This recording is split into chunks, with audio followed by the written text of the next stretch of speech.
Hello and welcome to this quick tutorial.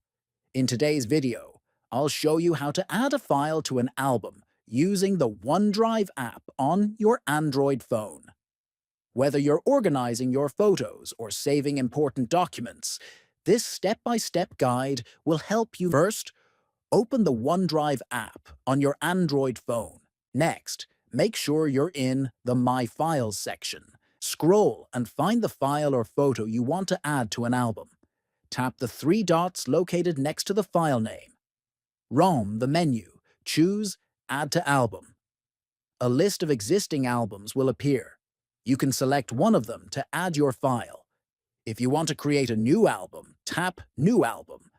Then type a name for your album and tap OK. Now your file has been added to the selected album. To see all your albums, tap Photos at the bottom of the screen, then tap Albums at the top. And that's how you add a file to an album in OneDrive on Android. It's simple and helps keep your cloud storage organized. Thanks for watching, and don't forget to subscribe.